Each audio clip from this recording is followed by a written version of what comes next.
चलिए आज मैं आपको बताता हूँ। मेरे ओपीडी में बहुत सारे पेशेंट्स यही पूछते हैं कि डॉक्टर साहब हम ऑपरेशन तो करा लेंगे, ऑपरेशन आप ही से कराएंगे। हमने बहुत लोगों से सुना है कि सर्जरी रिजल्ट अच्छा आता है आजकल। That is total knee replacement, दोनों नी चेंज करना या घुटना बदलना, उसके बाद सक्सेसफुल तो है, लेकिन एक चीज़ की डर बहुत है डॉक्टर साहब, वो है इन्फेक्शन का खतरा। हमने सुना हमारे पड़ोसी में किसी ने ऑपरेशन करवाई तो उसको इन्फेक्शन हो गया, 2 साल से इन्फेक्शन ठीक नहीं हो रहा है। हमने ये सुना है कि इन्फेक्शन का खतरा बहुत ज़्यादा होता है।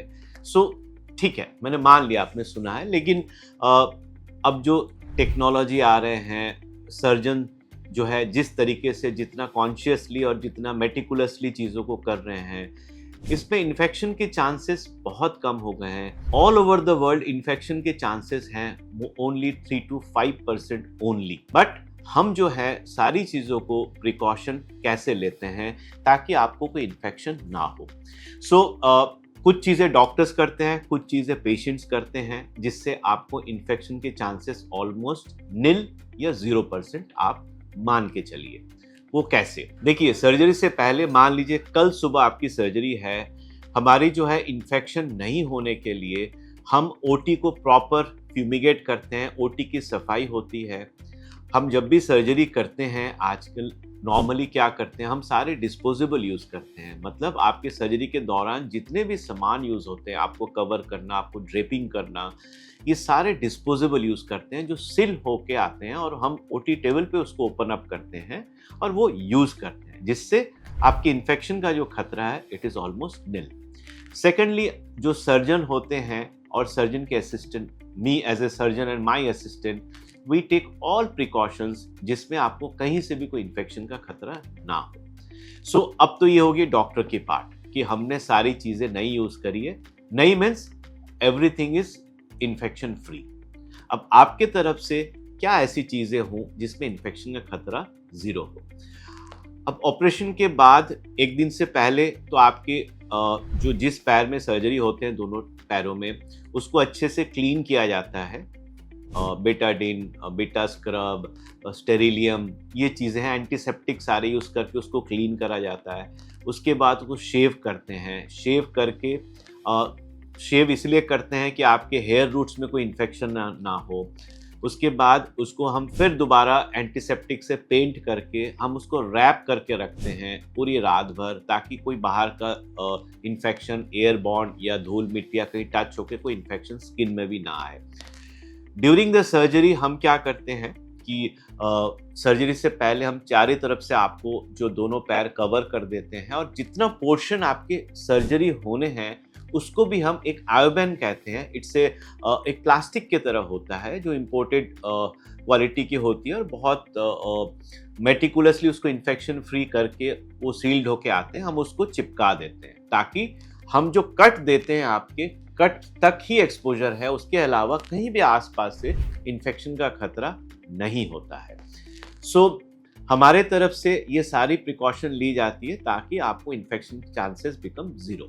अब आपके तरफ से क्या है या हॉस्पिटल की तरफ से क्या है, जिस दिन सर्जरी होती है आपको थोड़े से आइसोलेटेड रखा जाता है। फर्स्ट डे आपके जो रिलेटिव्स या अटेंडेंट हैं वो आपको आके टच ना करें। अगर वो टच करते भी हैं आपको तो साथ में हाथ धो के आएँ, सैनिटाइज़र यूज़ करें और धुले हुए कपड़े पहन के आपके पास आएँ और आपको टच करें, फर्स्ट। सेकेंडली, आपके जो है फर्स्ट डे के बाद सेकेंड डे में आपकी ड्रेस चेंज किया जाता है, आपके बेडशीट्स सब चेंज करी जाती है और आपके अटेंडेंट हो या कोई भी हॉस्पिटल के स्टाफ हो वो प्रॉपरली हाथ को सैनिटाइज करके ही आपको टच करते हैं। इवन फिजियोथेरेपी टीम है, डॉक्टर्स हैं, आपको कोई भी टच करते हैं वो प्रॉपरली आपको सैनिटाइज करके हाथ को क्लीन करके आपको टच करते हैं। इन्फेक्शन के chances before, intra-op, during the surgery and surgery के बाद जब तक आप हॉस्पिटल में रहते हैं तब तक सारी प्रिकॉशन ली जाती है जिससे आपको कोई इन्फेक्शन का खतरा नहीं होता है। अगर आप एज ए पेशेंट मुझे पूछेंगे कि ऐसे कौन कौन से चीज़ें हम हैं, हमने तो हमारी ड्यूटी कर ली, हमारी प्रिकॉशन ले ली। एज ए पेशेंट अगर आप मुझे पूछते हैं कि डॉक्टर साहब कौन कौन से चीज़ें हम करें जिससे हमें इन्फेक्शन का खतरा ना हो। फर्स्ट डे से है आपको हॉस्पिटल का ड्रेस दिया जाता है जो बहुत हाइजीनिक और क्लीन होता है, इन्फेक्शन फ्री होता है, उसको ऑटोक्लेव किया जाता है, वो ड्रेस आपको दी जाती है। वही ड्रेस आपको डेली चेंज होते हैं, एवरीडे ऑटोक्लेव ड्रेस आपको पहनाया जाता है। दूसरी चीज़, आप कहीं भी हाथ, जैसे होता है कि मान लीजिए हॉस्पिटल में आप चेयर पे बैठे हैं, आप वॉकर टच कर रहे हैं, आप टॉयलेट जा रहे हैं, सो वहाँ पे जब भी आप कोई चीज़ को टच करते हैं, उसको आप टच करने के बाद आप सैनिटाइज़र हाथ में दे के अपने आप को करें। आपके दोनों पैरों में जो जहाँ सर्जरी हुए हैं, कोशिश ये करें कि उसको बेयर हैंड में कोई भी टच ना करें, चाहे हॉस्पिटल स्टाफ हो या आपके रिलेटिव हो, वो कोई ग्लव्स पहन ले, ग्लव्स पहन के आपको टच करें। So during the hospital stay आपको साफ सुथरा कपड़े पहनने हैं। आपको या आपके अटेंडेंट या हॉस्पिटल के स्टाफ कोई भी टच करें, वो हाथ सैनिटाइज्ड हो या इन्फेक्शन फ्री हो। घर जाने के बाद आफ्टर 5 डेज आप जिस कमरे में स्टे करेंगे, जिस रूम में आप रहेंगे, वो रूम के अंदर में कोई भी बाहर का चप्पल पहन के ना आए, बाहर के कपड़े पहन के उस कमरे में एंटर ना करें ताकि इन्फेक्शन का खतरा ना रहे। आपके कपड़े हर दिन धुले हुए चेंज हों।